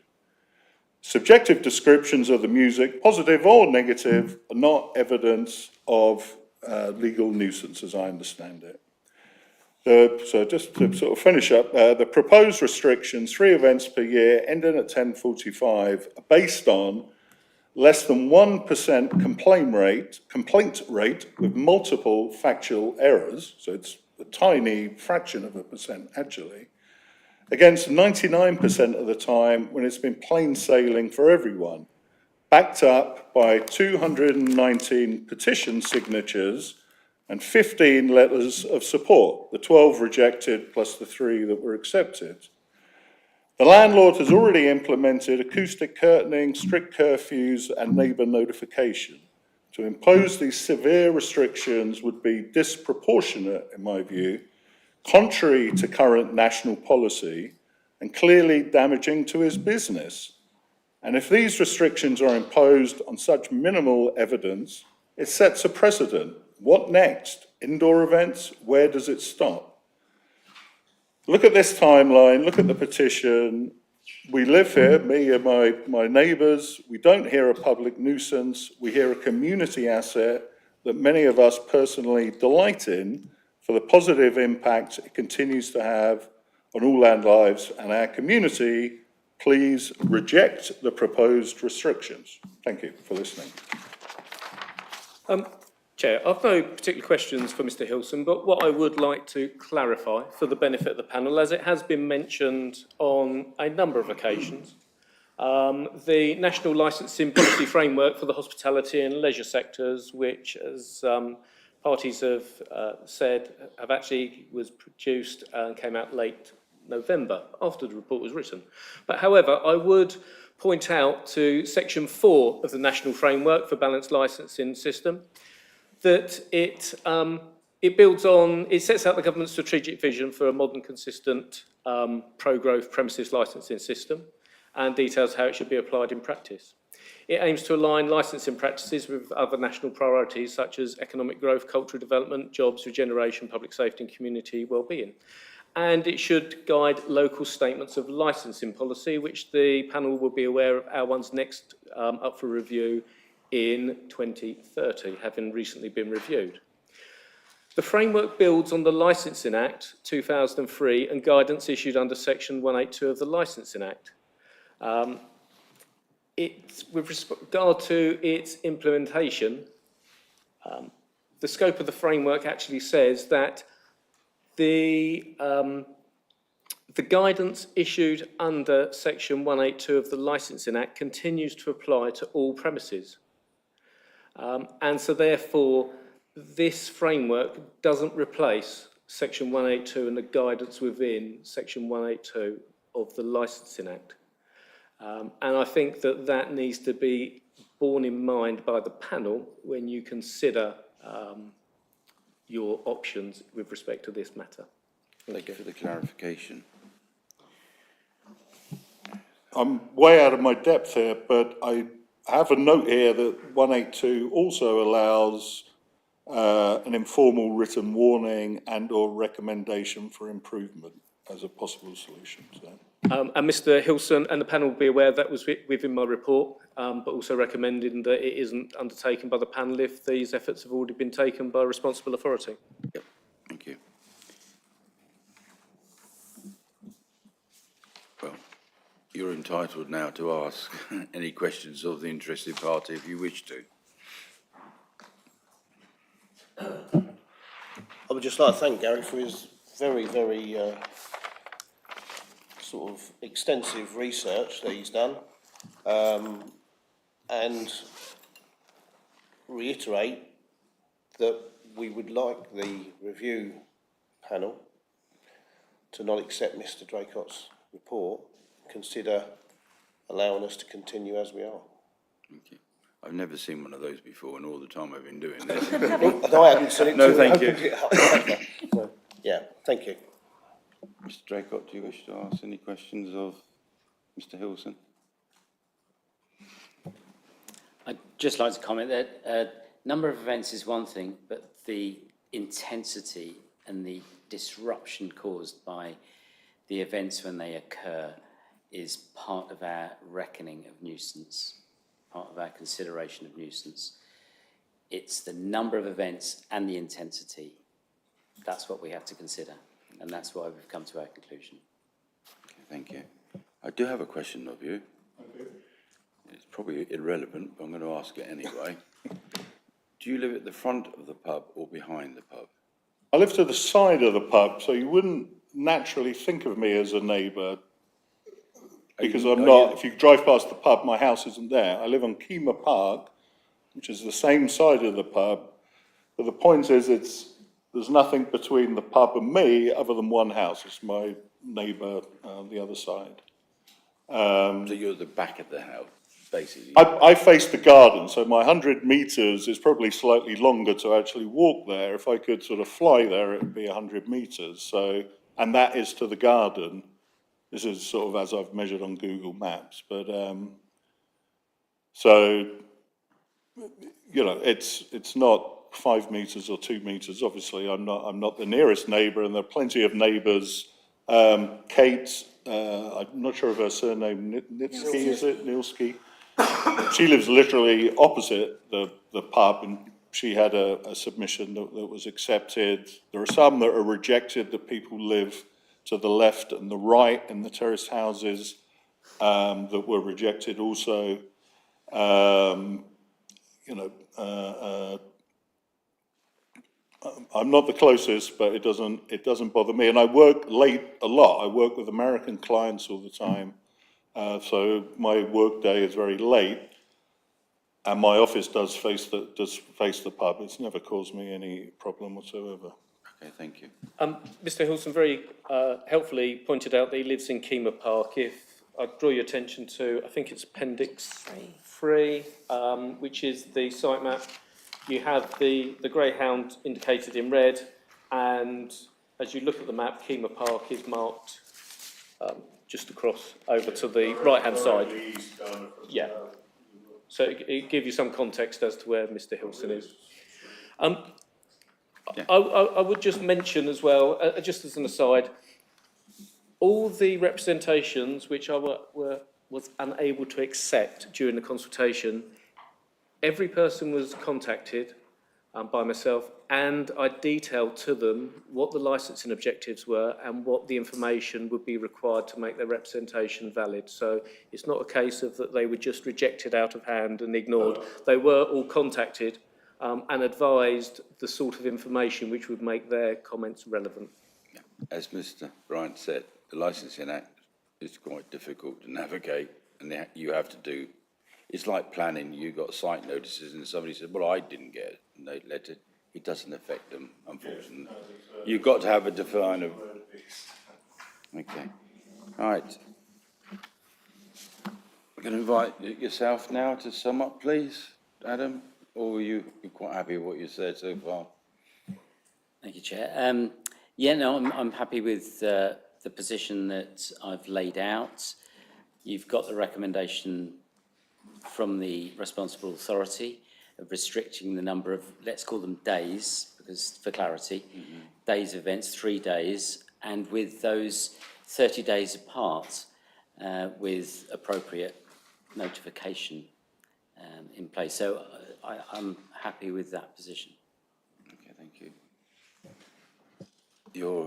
You're summing up, please. Yeah, no, I'm happy enough with the situation as it stands. I would just point out one thing. One of the points that Adam mentioned has just come to me that, and Kirsty mentioned it as well, about sporadic information. It's my understanding that Mr and Mrs Watts and Rob and Kirsty are on my email list. Is that correct? You receive emails from me? You do? Because they go out regular, not every day, every week, whatever, but whenever there's events going on, they go out for the purpose. And I've got 280 odd emails addresses that it goes out to. So everything we do is, one, I use that from an advertising perspective, obviously, with their permission. But everything we do, there's normally an email that goes out, regardless of what it is. So if that can be considered, I'm sorry for not bringing it up earlier, but if That's that was, okay. Other than that, no, it's fine. Thank you. Legal officer, Sonia. The panel will now deliberate and make a decision. I would say talk amongst yourselves before we do this. Thank you.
I'm alive.